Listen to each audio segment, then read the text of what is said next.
yes, that chicken was definitely kiss-worthy. We are making murg musallam, whole chicken marinated, roasted, and then braised in a rich gravy. And all of this with ingredients you can easily find at home, except for the chicken maybe. So without wasting a lot of time, let's make this. First things first, you will need a whole chicken without the skin, and it will usually come with the heart, liver, and the gizzard.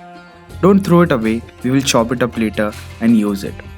Moving on, whenever you are buying chicken for dishes like tandoori, roast chicken, or whenever the chicken is going to be cooked whole, make sure you buy a spring chicken. What does a spring chicken mean? It means the chicken should weigh around 800 to 1000 grams. They are perfect for roasting whole as they are small and cook much more evenly and quickly, and also the marination seeps in the meat even better. So, we will be cooking our chicken whole, but we will spatchcock our chicken. For that, hold your bird breast side down and using a kitchen scissors, cut along the backbone till the neck starts and remove it completely.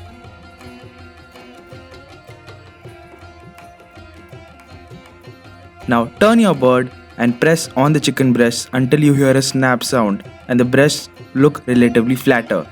Now this will enable our chicken to cook evenly and the chicken breasts don't dry out. Next, make deep cuts on the legs, thighs and between the joints, and 2 to 3 cuts on the chicken breasts as well. Now let's get ready to marinate. In a small bowl, add in half a teaspoon of turmeric, 1 teaspoon of coriander powder, 1 teaspoon of Kashmiri red chili powder, 1 teaspoon of salt and juice of half a lime. Mix it all well, make a paste and massage it onto the chicken. Make sure you massage into the cuts nicely. It should reach each and every part of the chicken. Once done, let it rest for 30 minutes. While our chicken is resting, let's prepare our main marination. For that, in a bowl, add in about 200 grams of curd that has been hung for an hour. You don't know how to do it? Here's how you do it. Put 200 grams of curd in a muslin cloth, wrap it up, make a ball and hang this somewhere, or hold it like this for an hour if you want to. Moving on, add in about 2 to 3 teaspoons of ginger garlic paste, 2 teaspoons of green chili paste, a handful of crushed kasuri methi, 3 to 4 teaspoons of Kashmiri red chili powder. It has a really nice color. 1 teaspoon of turmeric powder, a few teaspoons of desi cow ghee and a few teaspoons of mustard oil. Whisk this all well. After that, add in about 2 teaspoons of salt and some coriander powder. Whisk well, give it a taste and feel free to add more chili if you wish. Also, if you use color in your food, then you can add some food coloring. I personally don't recommend it mainly because it does nothing but gives a visual treat and I'm happy with the way it is right now. So it's totally up to you. So if you want, you can add some red food coloring at this stage. Now, it's time for my favorite part, massaging the marinade to the chicken. I'm flying high like a bird. Anyways, as I said earlier, massage deep into the cuts. Make sure every part is covered. Once it is marinated, leave it inside the refrigerator for at least 12 hours or up to 16 hours. Yes, 12 hours. It's a sincere request, guys. The more time you give it, the better it gets. If you cook it right away or even after a couple hours, you will end up with a tough and tasteless meat. And all this effort won't feel worth it. So do yourself and the chicken a favor and marinate and keep it at least for 12 hours. Trust me, it's worth it. So, after 12 hours, take your chicken, place it on a wired rack and let it rest at room temperature for around an hour or 2. Then start your oven. Crank the heat up to 200 to 250 degrees Celsius and preheat for 20 to 25 minutes. After it's preheated, put your chicken in and let this cook for anywhere between 20 to 25 minutes. And remember, every 10 minutes, keep basting it with some softened butter. It will make sure the chicken doesn't dry out and also will give it additional flavor. Once the time is up and the chicken looks roasted, take it out. Don't worry, you don't have to cook it 100% here. We will be braising it further to cook it to perfection. Now, let's make the gravy or the masala for the murg musallam. Take a large handi. It should be large enough to fit the whole chicken in. And it should have a thick bottom. So, To the handi, add in a generous amount of ghee. Add in 2 cloves, 3 cardamoms and 2 to 3 bay leaves. Stir.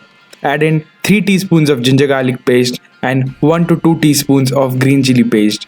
Cook this for a few seconds on medium heat and add about 200 grams or 4 medium onions finely chopped. Let it cook until they are golden. Keep cooking it on low to medium heat so that the onions won't burn. We want them golden and slightly light brown.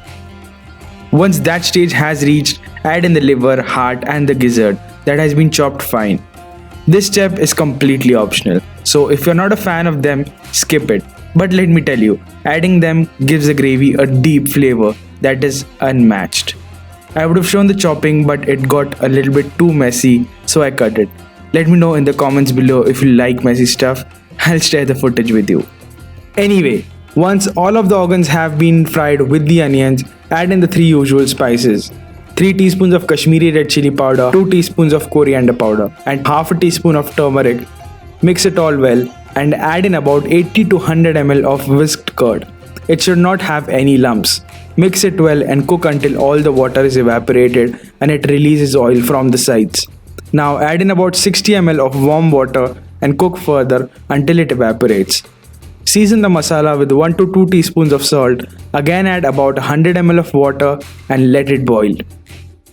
And to this add about 40 grams worth of boiled cashew paste. Let it cook for about a minute and now add in the roasted chicken. Cover it with the gravy. Cover the handi with a lid and let this cook on a low flame for about 30 to 35 minutes. Don't forget to add some water halfway the process to make sure it doesn't dehydrate and burn. After 35 to 40 minutes, you can reveal the goodness. Take the lid off and just enjoy the aromas. They are absolutely fantastic and it looks amazing. That is it. Your murg musallam is ready. It's such a simple dish with such simple ingredients, yet the result is so amazing. The gravy is rich and flavorful and the chicken is just amazing. Serve this whole with the gravy or cut it into pieces and have it just like that. You can have it with roti, paratha or naan. The choice is yours and the possibilities are endless. Let's cut it and taste.